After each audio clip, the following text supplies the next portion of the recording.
अस्सलामुअलैकुम। Straight talk में खुश आमदीद। आपके साथ मैं हूँ आयशा बख्श।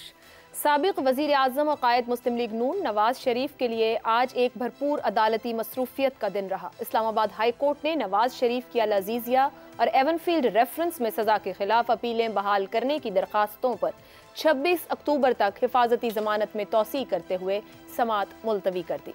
उधर तोशाखाना रेफरेंस में इस्लामाबाद के एहतसाब अदालत के सामने 4 साल बाद सरेंडर करने पर अदालत ने नवाज शरीफ के दायमी वारंट मनसूख करते हुए जमानत मंजूर कर ली और केस की समाअत 20 नवंबर तक के लिए मुलतवी कर दी है। पंजाब की निगरान काबीना ने क्रिमिनल प्रोसीजरल कोड सेक्शन 401 के तहत अल अजीज़िया रेफरेंस में नवाज शरीफ की सजा मुअत्तल कर दी। नवाज शरीफ की वापसी के बाद सियासी माहौल भी गर्मा गर्म है। मुल्की सियासत में एक बार फिर लेवल प्लेइंग फील्ड के चर्चे हो रहे हैं। Chairman People's Party Bilawal Bhutto ने सुप्रीम कोर्ट बार की तकरीब से खिताब में लेवल प्लेइंग फील्ड का मुतालबा करते हुए कहा है कि इंतखाबात में ताखीर का मतलब इंतखाबात से इनकार है। इंतखाबी शेड्यूल का फौरन ऐलान किया जाए और तमाम जमातों को लेवल प्लेइंग फील्ड दी जाए। बिलावल भुट्टो इससे कबल भी मुताद्दिद बार लेवल प्लेइंग फील्ड न होने का शिकवा कर चुके हैं और यहाँ तक कह चुके हैं कि अगर लेवल प्लेइंग फील्ड न मिली तो आसिफ जरदारी से कहेंगे कि मेरे हाथ खोल दे। निगरान वजीर आजम अनवारुल हक काकड़ से प्रेस कॉन्फ्रेंस में लेवल प्लेइंग फील्ड से मुताल्लिक सवाल हुआ तो उनका कहना था कि लेवल प्लेइंग फील्ड पर शोर डालने वाले 2018 को याद रखें। 2018 में जब जनूबी पंजाब महाज बना, क्या तब लेवल प्लेइंग फील्ड थी? हमारी कोशिश है तमाम जमातों को प्लेइंग लेवल फील्ड मिले। 1.5-2 माह में निगरान हुकूमत ऐसा क्या कर सकती है कि किसी एक जमात को सादा अक्सरियत दिलवा देगी? सियासी मैदान से हटकर आज सुप्रीम कोर्ट और अदालती राहदारियों में भी लेवल प्लेइंग फील्ड का तज़किरा होता रहा।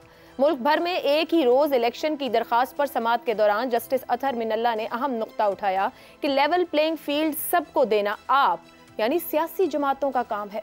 साबिक वजीर आजम शहबाज शरीफ से भी इस्लामाबाद हाई कोर्ट में लेवल प्लेइंग फील्ड से मुताल्लिक सवाल हुआ तो शहबाज शरीफ ने फर्श की जानिब इशारा करते हुए मायने-खेज अंदाज में कहा कि ये लेवल प्लेइंग फील्ड ही है। मौजूदा सियासी हालात में मुल्क की 2 बड़ी जमातें पीटीआई और people's party level playing field न होने का शिकवा कर रही हैं, जबकि माजी में पलड़े बराबर न होने का शिकवा मुस्लिम लीग नून कर रही थी। तो ऐसे में ये सवाल उठाना वाजिब है कि आखिर ये लेवल प्लेइंग फील्ड है क्या, कौन मुहैया करता है? और बकौल जस्टिस अतहर मिनल्ला, अगर लेवल प्लेइंग फील्ड देना सियासतदानों का ही काम है तो फिर ये आपस में बैठकर रूल्स ऑफ गेम क्यों नहीं तय कर लेते? इसी पर गुफ्तगू करेंगे, पैनल से जानने की कोशिश करेंगे इनके नज़दीक लेवल प्लेइंग फील्ड क्या है, इसकी तारीफ क्या है, कौन देता है, कैसे मुहैया होती है। पैनल में हमारे साथ हैं हसन निसार, अबसार आलम, शहजाद चौधरी और इफ्तिखार अहमद। आप चारों का बहुत शुक्रिया। प्रोग्राम का पहला सवाल, पीपल्स पार्टी और पीटीआई का लेवल प्लेइंग फील्ड न होने का शिकवा, माजी करीब में नून लीग का लेवल प्लेइंग फील्ड का मुतालबा। लेवल प्लेइंग फील्ड क्या है? हसन निसार साहब कैसे डिफाइन करेंगे इस लेवल प्लेइंग फील्ड को जिसके हमारे हर सियासी जमात जिसकी ख्वाहिश, तमन्ना, मुतालबा सब करती है? वैसे आयशा, मैं सच्ची बात बताऊं कि it is a bunch of jokers, it's a collection of idiots. अजीब सही लोग हैं, बहुत ही दिलचस्प। कभी रॉकेट साइंस आ जाती है, कभी सेम पेज आ जाता है, कभी मिलियन मार्च आ जाता है, टाइप सा बंदा नहीं होता। कभी एलीट कैप्चर है, कभी ह्यूमन राइट्स हैं, कभी वुमेन्स लिब है।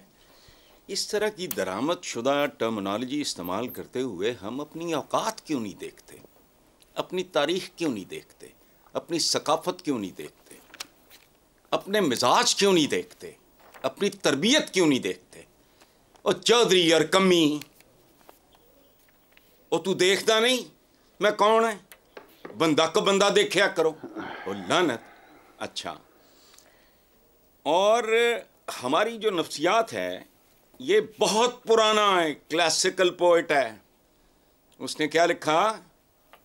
जो बढ़ के खुद उठा ले हाथ में, मीना उसी का है, जहां मुस्का जड़ा खोलवे। बल्कि मैं तो यहां तक जाता हूं, मीना उसी की है। अच्छा, दूसरी तरफ देखें तो इस मामले में, इन दिस पर्टिकुलर केस, कुदरत का असूल भी यही है आयशा। इस लम्हा जो बच्चा पसनी में पैदा हो रहा है और जो स्कैंडिनेविया में, वो पैदा होते ही बाजी हार चुका है 99%। और जो महज़ब दुनिया में पैदा हो रहा है वो 99% जीत चुका है, यहां तक कि उसकी एवरेज एज भी। एक्सेप्शन छोड़ दो, लेवल प्लेइंग। ये बुज़कशी का मैदान है, पाकिस्तान बुज़कशी का मैदान है। मुझे अबसार साहब को, इफ्तिखार को, शहजाद चौधरी साहब को, आपको सुंदरबन के जंगल में मैंने देखा हुआ है, और टार्जन को लेवल प्लेइंग फील्ड एक हसन निसार भाई कतई कलामी की माजरत सर, सुन लें। नहीं सर, हम पाकिस्तान में रहते हैं, हम ना स्कैंडिनेविया जा रहे हैं, ना ऑस्ट्रेलिया, ना अमेरिका, ना बरतानिया। जहां रहते हैं इंसान उसी माहौल को बेहतर करने और तामीर करने की कोशिश करता है। अच्छा, आपका पेट नहीं भरा पाकिस्तान की मिसाल से? कदम कदम पे कमी और चौधरी है, तो सर इसी को ठीक करना है, मालूम मुसल्ली है, इसी को समझना है कि बेहतरी कैसे हो सकती है। आप कह रहे हैं जो उठा ले, जो छीन ले, ये बहस हुई थी, फलां ने यूं कर लिया, फलां ने यूं कर लिया। आपने 75 साल में रिवर्स का सफर किया है, आप कम से कम तर हुए हो। गलत है। मैंने, देखो बात सुनो, मेरी और शहजाद साहब का एज ग्रुप शायद मिलता जुलता हो। मैंने पाकिस्तान को एक रख रखाव, बुजुर्ग, बड़े, छोटे, शर्म, लिहाज, वो रैट रेस नहीं थी, वो पैसे की दौड़ नहीं थी, इज्जत एहतराम के मायार और थे। ये गलाजत कदम में तब्दील कर दिया आपने। हम कर लेंगे, आहिस्ता आहिस्ता लगे रहो, मुझे क्या तकलीफ है, आई एम एंजॉयिंग, लेकिन बकवास नहीं कर सकता मैं। उम्मीद की किरणें और फलाना टमकाना ये मेरे से नहीं होता। सब लेवल प्लेइंग फील्ड का क्या करेंगे, है या नहीं है, या होनी चाहिए नहीं होनी चाहिए? वो हो सकता ही नहीं, हो सकता ही नहीं। ठीक हो गया, ये हो नहीं सकता। समझ गई। In a country like Pakistan it's not possible, that is why it is Pakistan. ये बांग्लादेश नहीं बना। लेकिन चले, इतना भी अच्छा है, समझ लेना और तस्लीम कर लेना कि सब कुछ रिवर्स हुआ और हम गलत हैं। ये तस्लीम हो जाए तो आगे बढ़ना फिर भी आसान होता है। हसन साहब, मैं भी आगे बढ़ती हूँ थोड़ा। शाबाश, वेरी इफ्तिखार साहब आपकी जानिब आऊंगी। मीसाक़े जमहूरियत का एक नुक्ता है, नुक्ता नंबर 28, तमाम सियासी फरीक़ैन को लेवल प्लेइंग फील्ड दी जाएगी, सियासी कैदियों की रिहाई पर भी इत्तेफाक। ये मीसाक़े जमहूरियत की दस्तखत कुनिंदा दोनों बड़ी जमातें जो कि साबका हुकूमत में इत्तेहादी भी रहीं, अब मुत्तफ़िक क्यों नहीं है? 2023 के इंतखाब में क्यों ये इतना बड़ा बन गया है कि हर जमात उठ रही है, सियासी शख्सियत उठ रही है और सवाल कर रही है लेवल प्लेइंग फील्ड? आपके नज़दीक इसकी तारीफ़ क्या है? इसको एक्सप्लेन किया जा सकता है, नहीं किया जा सकता है? क्या चार्टर ऑफ डेमोक्रेसी में लेवल प्लेइंग फील्ड को डिफाइन किया गया? अगर उसमें नहीं किया गया तो बाद अज़ां दोनों सियासी जमातों ने किसी कन्वेंशन में, पार्लियामेंट में, किसी तकरीब में कोई कोशिश की, इसके खदो खाल से आगाह किया पाकिस्तान की कौम को इससे क्या मुराद है? ये लफ्ज़ की हद तक तो बिल्कुल ठीक है, और मैं समझता हूँ जो कुछ मेरे दोस्त ने कहा उसकी बात में बहुत वज़न है। लेवल प्लेइंग फील्ड कभी भी नहीं मिलेगी किसी को भी। एक आदमी 1 मन का है और दूसरा आदमी 1.25 मन का है। अब कहा जाए कि 1.25 मन के आदमी को कि तुम अपना वज़न कम करके 1 मन का करो तो फिर मेरे मुकाबले में आओ, ऐसा हो नहीं सकता, ये मुमकिन नहीं है। सही। सियासत में भी ये मुमकिन नहीं है कि 100 नशिस्तें हासिल करने वाली जमात के मुकाबले में 10 नशिस्तें हासिल करने वाली जमात कहे कि जनाब मुझे तो लेवल प्लेइंग फील्ड मिला नहीं था। ऐसा नहीं हो सकता। ये एक टर्म है जिसका बारे में आपने चार्टर ऑफ डेमोक्रेसी का हवाला दिया, कम से कम मेरे इल्म में नहीं कि इसको कुछ डिफाइन किया गया। जी आपको इजाज़त दी। इजाज़त एक लाइन वो शायद उर्दू में मेरे बताने में कोताही हो गई है। जी जी। All contesting political parties will be ensured a level playing field in the elections by the release of all political prisoners and the unconditional return of all political exiles. Elections shall be open to all political parties and political personalities. तारीफ आती है इसमें, नहीं आती? Political parties की बात हुई है, पॉलिटिकल प्रिजनर की बात हुई है, और तीसरा आखिरी लफ्ज़ पॉलिटिकल क्या था? पर्सनैलिटीज। ये पॉलिटिकल पर्सनैलिटी, बिल्कुल ये सही है। तमाम पॉलिटिकल प्रिजनर जो हैं उनको रिहा कर देना चाहिए, और उसके लिए पहला कदम उठाया गया है कल सुप्रीम कोर्ट ऑफ पाकिस्तान की जजमेंट में। ठीक है, अगर वो पॉलिटिकल प्रिजनर हैं तो दे शुड बी रिलीज्ड। यही चार्टर ऑफ डेमोक्रेसी में लिखा था ना, they will be released. I sure you कि इलेक्शनों से पहले बहुत सारे लोगों को रिलीज़ कर दिया जाएगा। एहसान नहीं होगा, लेकिन जिन लोगों के ख़िलाफ़ मुकदमात को साबित न किया जा सके अल्टीमेटली उनकी ज़मानतें होंगी। मसलन गुज़श्ता रोज़ जो वाक़या बहुत हाईलाइट किया गया, जिसको प्राइम मिनिस्टर भी सवाल कर लिया गया, वो लोग शाम तक अपने घरों को वापस पहुंच चुके थे। तो बात यह है कि लेवल प्लेइंग फील्ड की बात मैं भी सुन रहा हूं और काफ़ी हद तक आपने भी मुझे बताया कि कोई चीज़ होती है बड़ी इंपॉर्टेंट, जिसके बगैर हम आगे जा नहीं सकते। सर मैंने ये नहीं कहा, नहीं मैंने पूछना चाह रही हूँ, समझना चाह रही हूँ। मैं नहीं समझा पाया कि चार्टर ऑफ डेमोक्रेसी जो आपने मुझे पढ़ के इंग्लिश में बताया है उसमें लफ्ज़ पॉलिटिकल प्रिजनर का मेरे ख्याल इस्तेमाल हुआ है। अगर पॉलिटिकल प्रिजनर हैं तो दे शुड बी रिलीज्ड। ये मेरा मुतालबा है हुकूमत पाकिस्तान से, पंजाब की हुकूमत से, तमाम सूबाई हुकूमतों से कि अगर उनके पास ऐसे कैदी हैं जो सियासी बुनियादों पर गिरफ़्तार किए गए हैं और उन्होंने इंतखाबात में हिस्सा लेना है तो उनको रिहा कर दिया जाए। ठीक है भाई, मैं तो उन लोगों में से हूँ जो मुसलसल कहे जा रहा है कि किसी को बैन न करो, किसी को खौफनाक सज़ा न दो और पार्टियों को उसके बैलेट पेपर पे निशान के साथ जाने दो। इसको मैं बोलता हूँ लेवल प्लेइंग फील्ड। जिस किस्म की लेवल प्लेइंग फील्ड आप लोगों ने शुरू कर दी है टीवी प्रोग्रामों के ज़रिए, वो लेवल प्लेइंग फील्ड मेरे इल्म में कम से कम नहीं, और जिसका मुतालबा अब 2 सियासी जमातें कर रही हैं वो बेहतर जानती हैं कि वो क्या चाहती हैं। ठीक हो गया। शहजाद साहब आपकी जानिब आऊँगी, क्योंकि आज इस्लामाबाद सुप्रीम कोर्ट के अंदर जज अतर मिनल्ला की जानिब से भी बात की गई। उन्होंने तो खैर पॉलिटिकल पार्टीज़ को कहा कि आगे आपका काम है कि आप लेवल प्लेइंग फील्ड दें सबको। आपके ख्याल में ये लेवल प्लेइंग फील्ड होती है, नहीं होती, मुमकिन भी है या मुमकिन नहीं है? 18 और 23 का, क्यों मैं 18 का इसलिए कह रही हूँ, गुज़िश्ता रोज़ वज़ीर आज़म काकड़ साहब ने भी ये बात की है, कोई मुकाबला है? उस वक्त जो पॉलिटिकल लीडर ऊपर थे सबसे, आज वो जेल में है, जो आज बाहर है तब वो जेल में थे। सो हम कह सकते हैं कि ये है कोई डिस्कशनेबल चीज़ या कोई डिस्कशनेबल चीज़ नहीं है?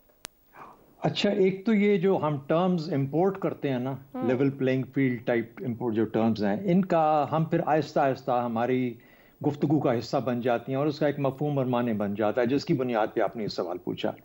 लेकिन कुछ थोड़ा बहुत इसकी रूट पे अगर जाए ना तो लेवल प्लेइंग फील्ड अल्लाह पाक ने बनाई ही नहीं है। ये ज़मीन कुर्राए अर्ज जिस पे हम रहते हैं, बनी नौ इंसान पैदा हुआ और रहता है, यही लेवल नहीं है। अच्छा, और ये पता होना चाहिए कि हमारा जो ज़मीन की जो साख्त है ये बराबर नहीं है, ये लेकिन एक कंटिन्यूस गुलाई में है लेकिन बराबर नहीं है। ये लेवल नहीं है, लेवल कभी हो ही नहीं सकती। पाकिस्तान का जो जोग्राफिया है, ये लैटिट्यूड, अब लैटिट्यूड का उर्दू मुझे नहीं समझ आती है, लेकिन 23 डिग्री से 37 डिग्री तक, तो इस तरह करके जब आप देखेंगे तो एक गुलाई में पाकिस्तान का नक्शा आता है। जो जमीन कुर्रा जमीन है वो 23.5 डिग्री वर्टिकल भी हो सकती थी ना, इस तरह घूमना है ना उसने अपने मदार के गिर्द, सेंटर जो एक्सेस है उसको 23.5 डिग्री मोड़ दिया गया अल्लाह ताला के निजाम के अंदर। तो जब अल्लाह ने पैदा किया तो उसने कहा कि ये वेरिएशंस हैं इस जमीन की, अब सीखो कि इन वेरिएशंस के साथ जिंदा कैसे रहना, सही, ये जिंदगी कैसे गुजारनी है। और फिर एक वो हदीस जो कि हम सब को याद रखनी चाहिए कि मोमिन अपने असर से कभी गैर हम आहंग नहीं होता। तो आपको अपनी मुआफिक मामलात को देखना पड़ता है, मौका हर एक को मिलता है। आपने गेम कैसी खेली, आपकी जमीन, लॉर्ड्स की क्रिकेट ग्राउंड का आपको मिसाल देता हूं क्योंकि आजकल क्रिकेट का दौर है, वही लेवल नहीं है, उसका एक स्लांट है, एक टिल्ट है एक तरफ को। तो हर कप्तान जब वहां जाता है वहां पे देखता है हवा का रुख किस तरफ को है, मैंने कौन सा बॉलर इधर से लगाना है, कौन सा। लेकिन अगर आप गलत गेम खेलते रहे हैं तो आप ये नहीं कह सकते कि मुझे लेवल प्लेइंग फील्ड नहीं मिली। तो आपको अपने करतूतों पे जाना पड़ेगा, देखना पड़ेगा कि जब मुझे मौका मिला मैंने इस प्लेइंग कंडीशंस को फायदा क्यों नहीं उठाया। अगर लेवल मिल भी जाए, हमवार मिल भी जाए जमीन, तो हवा आपके मुखालिफ आ जाती है, कभी कभी बादलों की नमी परेशान कर देती है। तो क्या करेंगे आप? आपको अपने असर के साथ हम आहंग होना है और उस हम आहंग हो के वहां से रास्ते निकालने हैं। फिर हसन साहब ने बात की, वसाइल सबके बराबर नहीं है, ये याद रखना पड़ेगा। अच्छा, दूसरा, स्केल और स्कोप को समझना चाहिए। ये शिकायत छोड़ दें कि मुझे लेवल प्लेइंग फील्ड या बराबर का हिस्सा नहीं मिलेगा। जो हिस्सा मिला तुमने उसको कैसे खर्च किया जी? अगर 3.5 साल मिले तो तुमने उसको कैसे खर्च किया, 16 वहां मिले उसको कैसे खर्च किया, 15 साल सिंध में मिले उसको कैसे खर्च किया। तो लेवल प्लेइंग फील्ड तो वो थी ना। तो आप थोड़ा सा जरा आप अल्लाह के निजाम को जानें और समझें कि लेवल प्लेइंग फील्ड मिलती नहीं है। लेकिन अपना रास्ता फिर भी हम आहंग होके बनाना पड़ता है और निकालना पड़ता है। अपने करतूतों की सजा हर इंसान भुगतता है, मौका हर एक को मिलता है।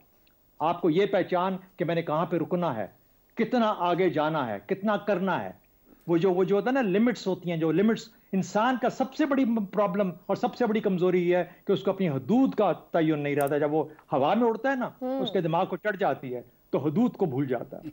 ग्राउंड और जब वो रियलिटी से निकल जाती है। और जब वो हदूद को भूल जाता है तो फिर उससे गलती दर गलती होती है।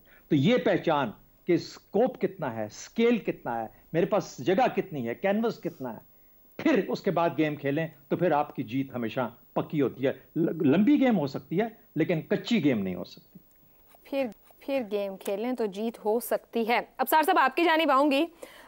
वजीर आजम, निगरान वजीर आजम से सवाल किया गया लेवल प्लेइंग फील्ड पर, तो उन्होंने कहा 2018 में लेवल प्लेइंग फील्ड थी। शोर डालने वाले याद रखें, जनूबी पंजाब महाज का उन्होंने जिक्र किया कि तब लेवल प्लेइंग फील्ड थी। माजी की गलतियों के हवाले दिए उन्होंने गुफ्तगू करते हुए।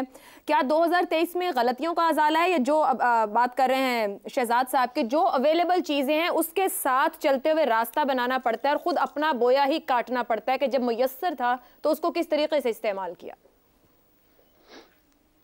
निगरान वज़ीर आज़म बाप का जिक्र करना भूल गए। बिल्कुल दुरुस्त। मैं आपके सवाल का जवाब देता हूँ, लेकिन इससे पहले मैं एक कल की जो बात थी, मैं उस पर एक मैंने मुहावरा बोला था, जो मैंने कल भी कहा था कि मेरा नहीं ख्याल कि वो नेशनल टीवी पे बोलना चाहिए। दोस्तों में बैठ के तो ऐसी बात बंदा कर लेता है, इसलिए मैं आज फिर उस पर माजरत करना चाहता हूँ कि मुझे वो नेशनल टीवी पे बात नहीं कहनी चाहिए थी, वो मुहावरा नहीं बोलना चाहिए था। जाने दे, वो दिन गया। तो दूसरी बात ये थी कि हाँ नहीं ठीक है, फिर भी लेकिन मेरी प्रोफेशनल रिस्पॉन्सिबिलिटी है कि अगर मैं महसूस करता हूँ कि कोई चीज़ मेरे मुंह से अल्फाज ऐसे निकले हैं जो नहीं निकलने चाहिए थे, तो मुझे कहना चाहिए। उस पर हसन निसार साहब मेरे बड़े हैं, उन्होंने बड़ा काटदार जुमला कहा कि तेनू साजदा भी है, ठीक है, लेकिन मैं उनसे ये रिक्वेस्ट करना चाहता हूँ, ये उन्हीं का खासा है, उन्हीं को वो इतने ज़ोरदार अल्फाज इस्तेमाल कर लेते हैं और करने भी चाहिए अगर वो चाहते हैं। तो मैं नहीं ये करना चाहता, तो वो मास्टर ऑफ द रोस्टर्स हैं इस मामले में, तो मैं उनके बराबर नहीं आ सकता, ना आना चाहता हूँ।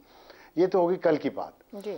आज जो आपने बात की ना, जितनी भी बात अभी तक हुई है इस पर लेवल प्लेइंग फील्ड पे, मैं सारी से मुत्तफिक हूँ। इसमें एडिशन करने की कोई बात नहीं है, सिवाय इसके कि आप कोई यूटोपिया में अगर रहना चाहते हो या यूटोपिया हो उस पर लेवल प्लेइंग फील्ड हो और उसके बाद किसी को कोई शिकायत ना हो, तो फिर तो जन्नत ही हो जाएगी।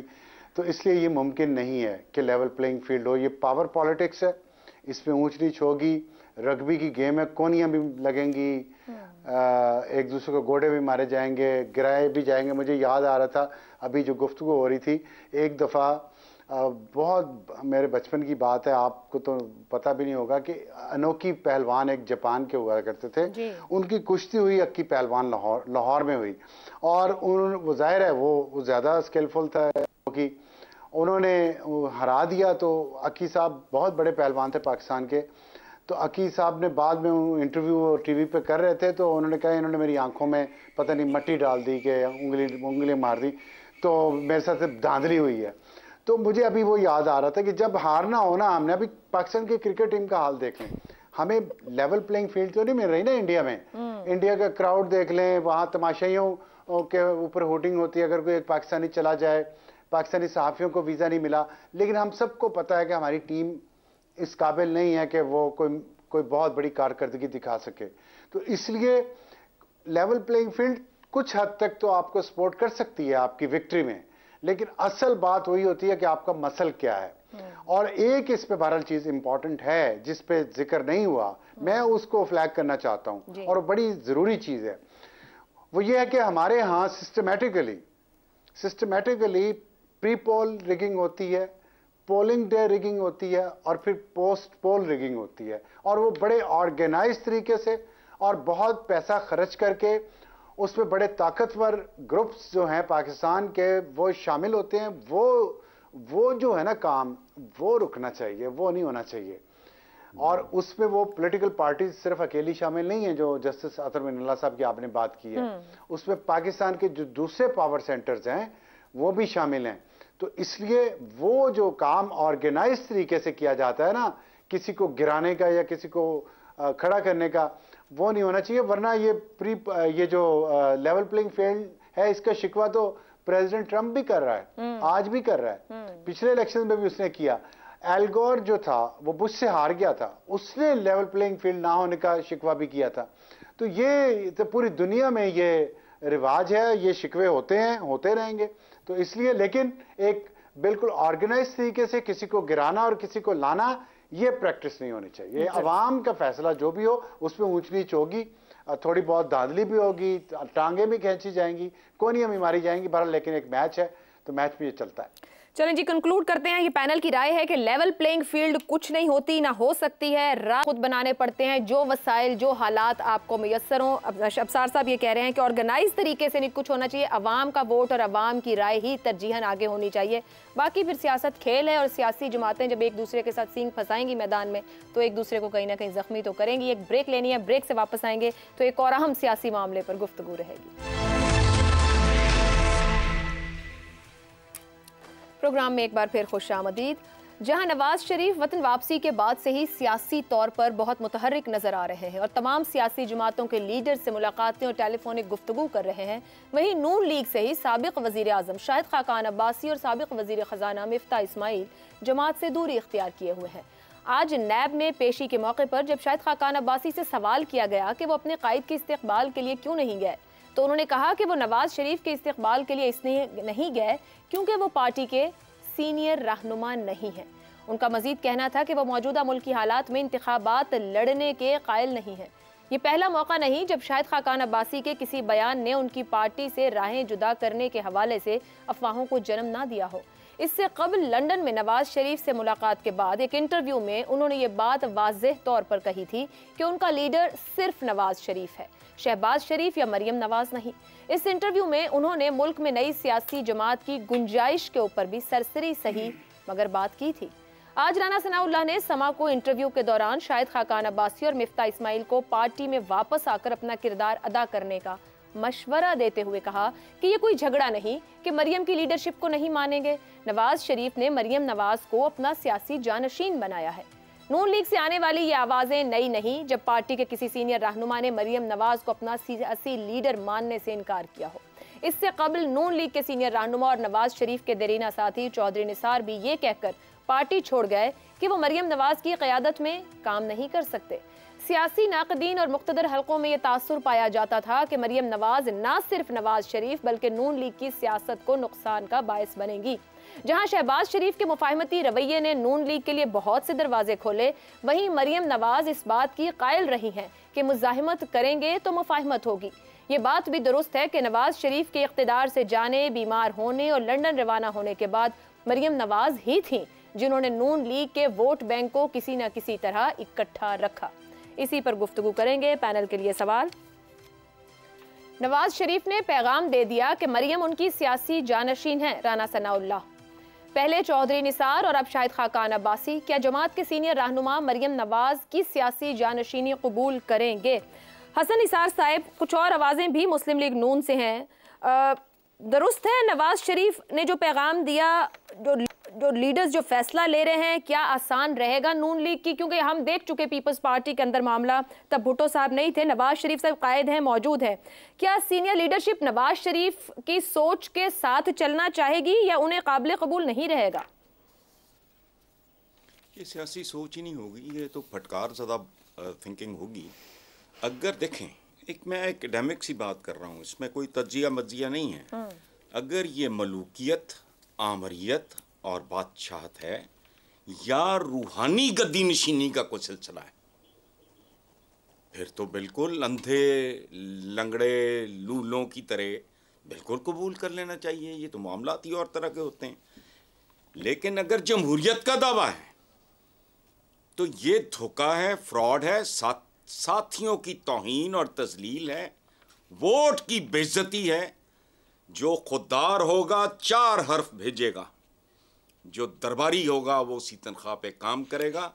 ओ भाई, जितनी मरियम की उम्र है तकरीबन इतनी ही सर्विसेज हैं इन सीनियर सियासी कमियों की, और हम जैसे अहमक इस फ्रॉड को भी जमहूरियत समझने पे तुले हुए हैं। आखिरी एक शेर सुन लो, जिंदगी इतनी गनीमत तो नहीं जिसके लिए अहदे कम ज़र्फ की हर बात गवारा कर लें। बिलावल चेयर कर रहा होता था।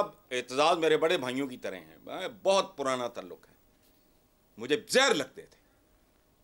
निसार चौधरी या चौधरी निसार जो भी हैं वो, मैं उनको जिंदगी में देखा भी नहीं है। जब उसने ये किया मेरे दिल में उनके लिए एहतराम खत्म। क्या ढोंग बनाया हुआ है। It's not only Nawaz Sharif, हम भी जिम्मेदार हैं। कोई तरीका है यार। तो आप क्या कह रहे हैं, मुस्लिम लीग नून की सियासत सिर्फ शरीफ खानदान की सियासत है, अवामी सियासत नहीं है? और क्या यार, कल अखबार में, कल या आज कि जी बड़ी इंपॉर्टेंट मीटिंग हुई। अब मीटिंग में सुनो कौन था? नवाज शरीफ, शहबाज शरीफ, हमदा शरीफ, समदी शरीफ यानी कि इसहाक डार शरीफ और मरियम शरीफ। ओ भाई, this is what the party is. ना कुछ शर्म ना गया, फिर जमहूरियत जमहूरियत जमहूरियत करते रहते हैं। मगर हसन साहब, मरियम ने कहीं ना कहीं सियासत को सीखा और अपने आप को मनवाया भी तो है पिछले कुछ 4-5 सालों में। जहां नून लीग चली गई, जहां खड़े होने को कोई नहीं था, वो निकली, लोगों में गई, जलसे किए और लोगों ने उसको कबूल भी किया, अवाम ने कबूल किया उसको बतौर सियासी लीडर। ये आपका ख्याल है ना, वक्त बताएगा। और दूसरी बात ये है कि बाकियों ने झक मारी है आज तक। किधर गया वो जावेद हाशमी, मेरा यूनिवर्सिटी डेज का, उसकी तो किधर गया परवेज रशीद? ये कौन है? नहीं, ये मुसल्ली है। हसन निसार साहब, कतई कलामी की बात है। खुद दोनों भाइयों में भी तो एक मुकाबला है ना। अवाम नवाज शरीफ को एक और तरह देखती है, शहबाज शरीफ के लिए वो स्पेस नहीं है अवाम अगर के पास, अगर वो वोट लेने जाए। वो एक इंतजामी तौर पर ठीक है, लेकिन नवाज है या नहीं है तो, हाँ। मैं नहीं, ओ इन्हें अपने खानदान के बाहर को नजर ही नहीं आता। अच्छा, लुक एट दी अप्रोच। ठीक है, अजीब बात है यार। ओके, कमियों की, रजीलों की कौम है सारी। नहीं कबूल करेंगे आपके ख्याल में? देखते हैं, आगे बढ़ते हैं। अफसार साहब, मैं आपके नहीं करना चाहिए, करेंगे नहीं, मुझे क्या पता कौन है क्या है ये। नहीं, सियासी रहनुमा डिग्री क्या है, इनका आगा पीछा क्या है, इनका डीएनए क्या है, हाउ डू आई नो? ठीक है जी, ठीक है।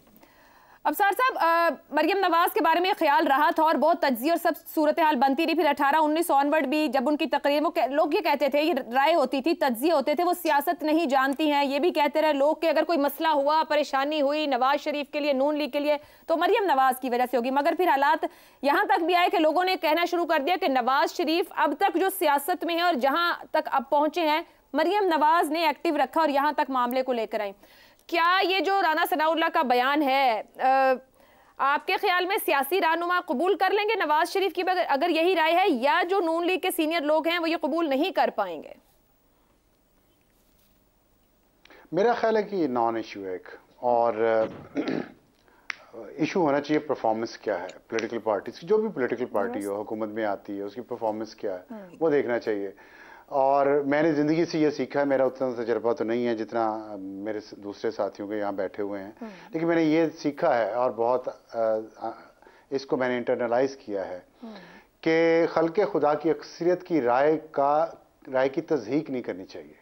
उसको आप एहतराम नहीं करना, ना करें, तज़हीक नहीं करनी चाहिए। मैंने ये सीखा है और मैं नहीं करता। क्यों? इसके मैंने ये तारीख में देखा है कि जिसने भी कोशिश की है मौरूसियत की और किसी और को, जमहूरियत में मुमकिन नहीं है कि अवाम की कबूलियत के बगैर किसी की जानशीनी कोई जानशीन बन जाए।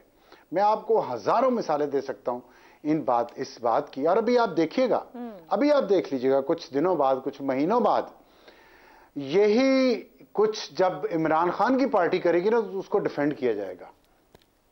यही कुछ जब घर का कोई फर्द बनेगा ना पार्टी का सरबराह, या उसकी जानशीनी मुसल्लत की जाएगी तो उसको डिफेंड किया जाएगा। उसी तरह जैसे हम कुछ अर्सा पहले तक इमरान खान साहब के इनकलाब लाने को, उनकी फ़ौज के ख़िलाफ़ तकरीरों को डिफेंड कर रहे थे और कह रहे थे कि वो आतिशफ़ियाँ फट जाएगा और वो पता नहीं क्या हो जाएगा अगर उसको गिरफ्तार किया गया। तो इसी तरह ये भी होगा। मैं अभी सोच रहा था कि फ़ातिमा जिन्ना कायद-ए-आज़म की बहन थी और बहुत अरसा उन्होंने सियासत में हिस्सा नहीं लिया उनके जाने के बाद, लेकिन जब निकली हैं लोगों ने उनको कायद-ए-आज़म की बहन होने का एडवांटेज दिया।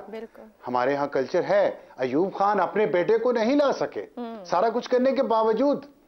जुल्फ़िकार अली भुट्टो फांसी चढ़ गया, मुर्तज़ा भुट्टो चाहते थे, बेनज़ीर भुट्टो भी मैदान में थी, लोगों ने बेनज़ीर भुट्टो को कंधों पे उठाया, लोगों ने कबूलियत दी, जुल्फ़िकार अली भुट्टो के मरूसियत ने नहीं दी। और उसके बरक्स ज़ियाउल हक का बेटा एजाजुल हक तो वज़ीर आज़म नहीं बन सका, अख्तर अब्दुर्रहमान का बेटा हुमायूं अख्तर तो नहीं बन सका। उसके बाद आ जाए आप, अभी देख लें नवाज शरीफ की आप बात कर लें, नवाज शरीफ के भी बेटे भी हैं लेकिन बेटी को मिली ना कबूलियत। इसके बाद आप इंडिया चले जाएं, नेहरू खानदान ने आज़ादी से लेके ज़्यादा वक्त जो है नेहरू खानदान ने उस मुल्क में हुकूमत की। हमारे खत्ते का कल्चर ये है। अब वो जो उनका है राहुल गांधी है ना, उनके मेरा ख्याल है सोनिया गांधी के बेटे का नाम, उसको नहीं वो कबूलियत मिल पा रही, मरूसियत के बावजूद तो वो नहीं वज़ीर आज़म बन पा रहे। मोदी की औलाद कोई नहीं है, वरना वो भी होता है। आप उससे आगे बांग्लादेश चले जाएं, जब से आज़ादी ली है बांग्लादेश ने हमसे, 2 खानदानों की हुकूमत है, ऊपर नीचे 20 साल हो गए हसीना वाजिद को। कल्चर है हमारा। श्रीलंका देख लें आप, कल्चर है हमारा। आप हमारे कल्चर को छोड़ दें, आप दुनिया की सबसे पुरानी जमहूरियत पे चले जाएं, अमेरिका में बुश का बेटा बुश सदर बनता है, बिल क्लिंटन सदर की वाइफ हिलरी क्लिंटन सदर का इलेक्शन लड़ती है, कबूलियत नहीं मिलती, बुश के बेटे बुश को कबूलियत मिल जाती है। ट्रूडो का बेटा जस्टिन ट्रूडो वजीर आजम, उसका बेटा ट्रूडो कनाडा का वजीर आजम बनता है कबूलियत की वजह से। बिल्कुल ठीक।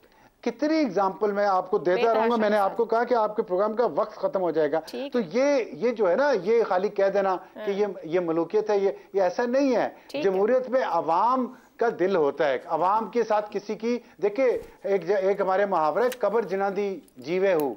लोगों का, बाज लोगों का ताल्लुक अपनी अवाम से ऐसा होता है, सियासतदानों का खास तौर पे, कि उनकी कब्रों पे भी लोग जाते हैं। बिल्कुल ठीक है। जैसे जुल्फकार अली भुट्टो के जाते हैं, तो वो जो ताल्लुक बनते हैं ना, लोग फिर वो नस्ल दर नस्ल निभाते हैं। ये सियासत है और हमारे खित्ते में ये बहुत ज्यादा है। ठीक है जी, विरासती सियासत कल्चर भी है मगर कबूलियत भी असर। एक और ब्रेक के बाद शहजाद साहब और इफ्तिखार साहब की आखिर राय क्या है जानते हैं।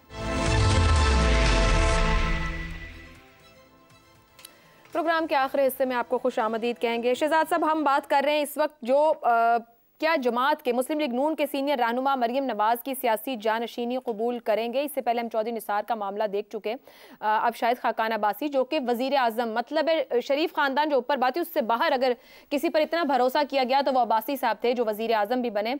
नवाज शरीफ साहब 4 साल बाद वापस आए हैं, सियासी ग्राउंड पर खड़े हैं, अपने करीबी काबिल एतमाद साथी उन्हें साथ चाहिए होंगे या उनका जाना भी अफोर्ड किया जा सकता है?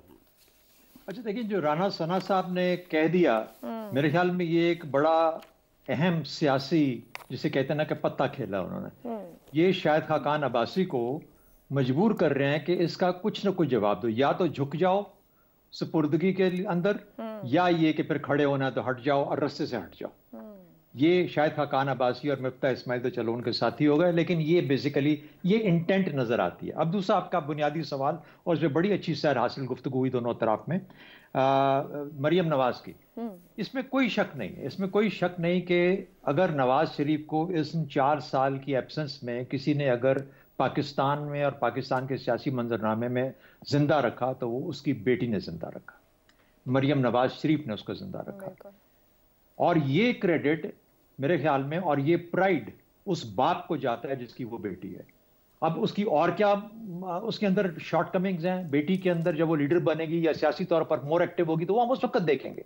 लेकिन अगर किसी को कोई बेटी को देखना है तो बेटी ने जो रोल निभाया उसकी हमें तारीफ करनी पड़ेगी और खुले दिल के साथ करनी चाहिए, एक बात। दूसरी बात, देखिए असरात क्या होंगे अगर इस किस्म की चीज़ होती है। पहली बात तो ये है कि मुझे नवाज शरीफ साहब कुछ थोड़े से, जिसे कहते हैं ना कि एज्ड लगे, ये जो उम्र से आगे, जाहिर 3-4 साल गुजर गए, 75-76 के करीब पहुंचे होंगे।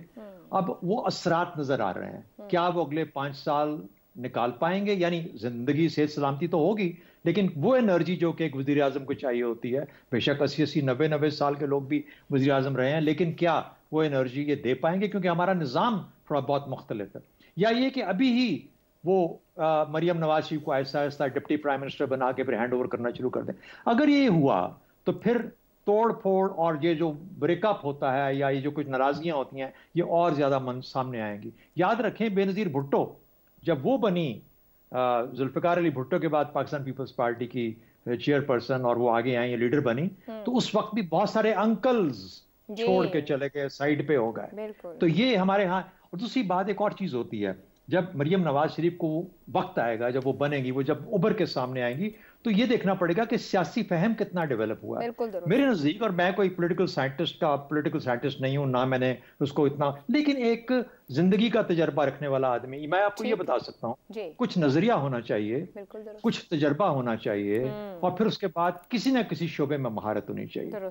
अगर आप इन तीनों चीजों को लैक करते हैं तो फिर आप किसी का बेटा या बेटी होने की वजह से उसकी गद्दी पे तो बैठ सकते हैं, लेकिन वो काबिलियत जो उस काम के लिए चाहिए होती है वो नहीं दे पाते। बिल्कुल दुरुस्त। इफ्तिखार साहब, आपकी तरफ आऊं, क्या नवाज शरीफ समझ गए हैं कि उनका वोट बैंक, उनकी सियासत, उनकी जमात सिर्फ मरियम नवाज ही संभाल सकती हैं? और फिर आपने भी एक्सपीरियंस तो किया होगा, जिन अंकल्स का भी जिक्र किया शहजाद साहब ने। नहीं, आपका ये जजमेंट देना कि नवाज शरीफ ने ये फैसला कर लिया कि सिर्फ मरियम ही संभाल सकती है, मैं इत्तेफाक नहीं करता, इस सवाल से इत्तेफाक नहीं करता। जहाँ तक शाहिद खाकान अब्बासी साहब का तल्लुक़ है, काफ़ी अर्से से उनका रवैया मुख्तलिफ है। चौधरी निसार साहब तो काफ़ी अर्सा हुआ छोड़ गए, आपको तो पता है कि वो असम्बली में हलफ उठाने के लिए भी आने को तैयार नहीं थे। और ये अभी जिस तरह कह रहे थे शहजाद साहब, जब इक़्तिदार आया पार्टी का बेनज़ीर भुट्टो के साथ, तो इंतहाई इम्पोर्टेंट लोग पार्टी के, बहुत बड़े नाम, ग़ुलाम मुस्तफ़ा जतोई का नाम ले लें, मुमताज़ भुट्टो का नाम ले लें, ये लोग अलहदा हो गए, नुकसान होगा। लेकिन मरियम नवाज़ ने जिस इंतहाई सियासी अंदाज में मामलात को संभाला है, और एक ऐसी सियासी जमात जिसके कारकुन बिल्कुल अपने घरों में बैठ के थे और घर से बाहर निकलने को तैयार नहीं थे, और उसका मुजाहरा आपने ज़िमनी इंतखाबात में खुलेआम देखा। ये खातून हर उस जगह पे जाने की कोशिश करती रही जहाँ पे इसका जाना मुमकिन था। ये जो तस्वर था कि नून शीन में चली जाएगी और शीन नून में चली जाएगी, वो भी आपने देख लिया कि ऐसा नहीं हुआ।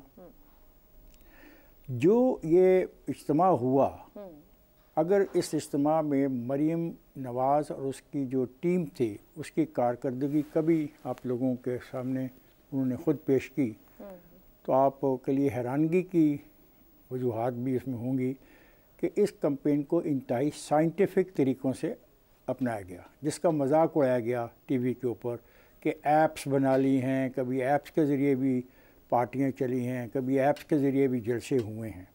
तो उन्होंने ये करके दिखाया। सही। तो ये बात बिल्कुल शहजाद साहब की दुरुस्त है कि जो सपोर्ट मरियम ने अपने वालिद को दी, बहुत मुश्किल था दूसरे दोस्तों के लिए। और हुआ क्या, उस खातून की इस हिम्मत से और इस कोशिश की वजह से जो 21 अक्टूबर को लोग आए, वो जो पैगाम दे के गए वो ये है कि हम दोबारा मैदान में आ गए हैं, और वो मैदान में अगर आए हैं तो उसका फ़ायदा तो उसकी पार्टी को पहुंचेगा।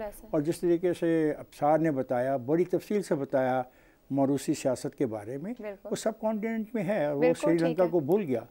मैं मरूसी सियासत का हामी नहीं, लेकिन ये भी नहीं कि अगर एक आदमी पॉलिटिकल एक्टिविटी करता हो और साबित करता हो अपनी वर्थ को, तो हम उसको मैं इसलिए पीछे कर दें कि वो किसी की बेटी है या वो किसी का बेटा है। दुरुस्त हो गया जी। विरासती सियासत भी है, मगर अवामी कबूलियत और काबिलियत भी दरकार रहती है। ये हमारे पैनल ने गुफ्तगू की।